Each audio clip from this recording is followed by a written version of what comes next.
Governor house में बाकी रह जाने वाले उम्मीदवारों के लिए IT कोर्सेज के खसूसी टेस्ट का इनेकाद। गवर्नर सिंध का शोरका से खिताब। आज गवर्नर हाउस की तारीखी इमारत शुक्रिया अदा कर रही है। इसके दरवाजे कौम के लिए खोल दिए गए हैं। अवामी गवर्नर का खिताब देने पर आप लोगों का शुक्रिया अदा करता हूँ। कामरान खान टेसवरी। भारत ने 90,000 लोगों ने तराना पड़ा, हम 14 अगस्त को भारत का रिकॉर्ड तोड़ देंगे। अवाम बड़ी तादाद में यौम आज़ादी पर मज़ार कायद पर जमा होंगे। दुनिया को बताएंगे कि पाकिस्तानी जिंदा कौम है। IT टेस्ट में रह जाने वालों के लिए 14 अगस्त को बड़ी खुशखबरी का ऐलान करूंगा। ये मेरा वादा है कि जब तक इस मनसब पर हूँ, गवर्नर हाउस के दरवाजे आप लोगों के लिए खुले रहेंगे।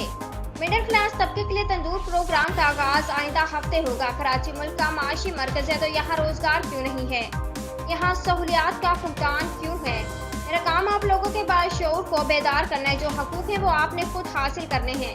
कराची का असल चेहरा कल्म है और यही कल्म मुल्क में ताकत का तवाज़ुन पैदा करेगा। मेरे इख्तियार में जो है वो मैं कर रहा हूँ। रोजाना 10,000 लोगों को यहाँ से मुफ्त राशन दिया जा रहा है। मिडिल क्लास के लिए हेल्थ इंश्योरेंस कार्ड दिए जा रहे हैं, जिसके जरिए 5 लाख तक का इलाज मुफ्त होगा। गवर्नर सिंध। उम्दा में पकाएं और जी भर के खाएं।